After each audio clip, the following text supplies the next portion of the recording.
Bismillahirrahmanirrahim. Assalamualaikum warahmatullahi wabarakatuh. Waalaikumsalam warahmatullahi wabarakatuh. Kembali lagi di channel kita Ustadz Muhammad Ruslan. Dalam video kali ini saya ingin bertanya seputar hukum dari gadai menggadai suatu barang nih. Misalkan teman anak ngegade motor ke anak gitu ya, dengan nominal 2 juta lah. Anak sudah serahin uangnya 2 juta. Nah, motornya sebenarnya itu boleh dipakai atau enggak gitu sama anak.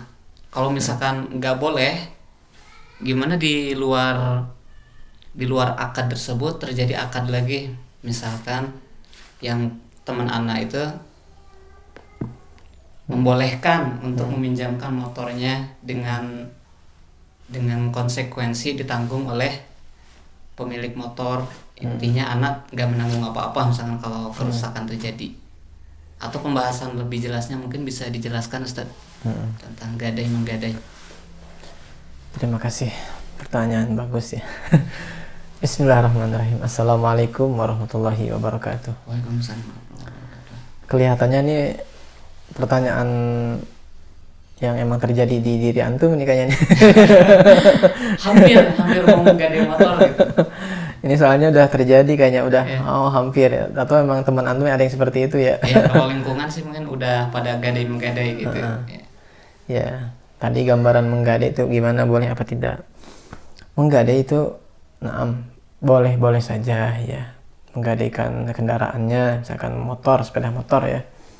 Sepeda motor, misalkan saya gadaikan ke antum sepeda motor saya. Berapa? Kata di antum bilang 2 juta 2 ya. juta lah. 2 juta.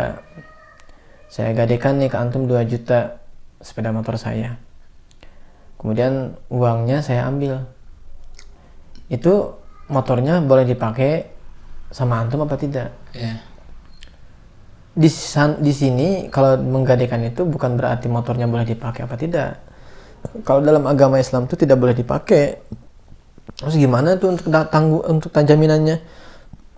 Untuk jaminannya antum pegang BPKB-nya Atau STNK gitu. STNK-nya antum pegang, BPKB-nya lah kan. BPKB kan nggak bisa dijual ya. Iya. Jadi nggak bisa di kemana-mana gitu. Antum pegang BPKB-nya sehingga saya kan nggak bisa ngejual motor saya.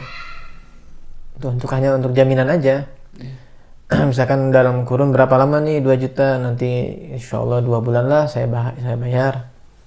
Dalam 2 bulan ini ternyata saya nggak bisa bayar. Nah, nanti dimusyawarahkan dengan antum. Ini motor gimana nih, mau dijual apa gimana? Gitu. Ketika dijual ternyata motor ini masih laku dengan harga 10 juta. Kan masih bisa lumayan dijual 10 juta, 2 jutanya ke antum, saya ambil 8 juta. Ya. Gitu. Itu syariatnya seperti itu. Syariat. Bukan berarti antum saya ngambil uang 2 juta, antum Ngambil motor ngambil motor dipakai sama antum. Enggak begitu. Ya kalau begitu kan jadi nanti saya untuk mencari menggantikan yang 2 juta itu gimana? Karena sedangkan kendaraan itu antum ambil gitu.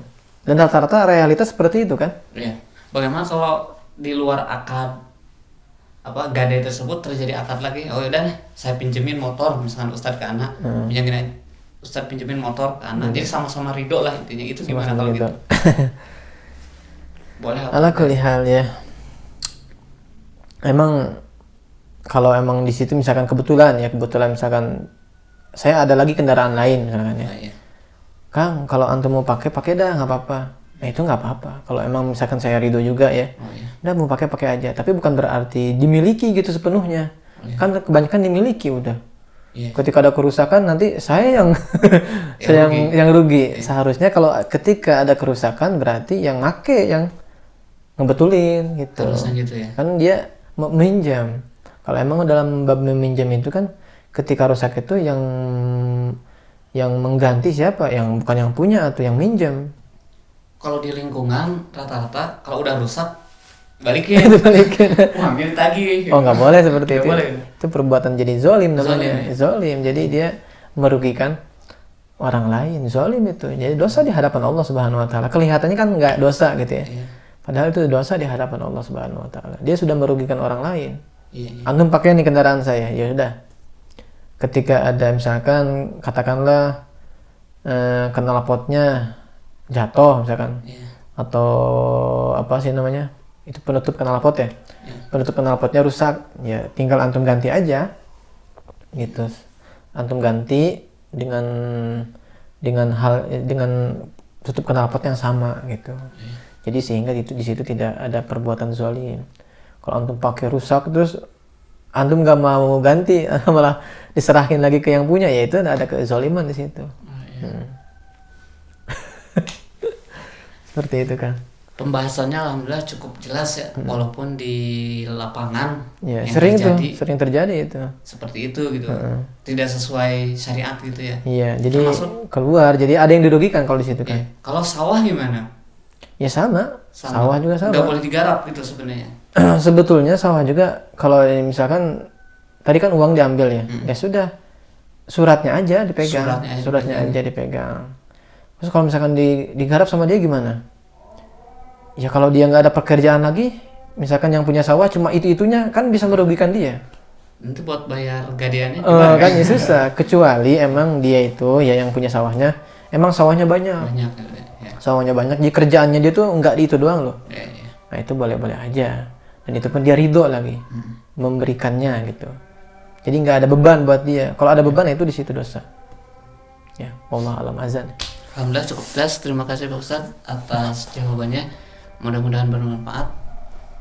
Terima kasih. Wassalamualaikum warahmatullahi wabarakatuh. Waalaikumsalam warahmatullahi wabarakatuh.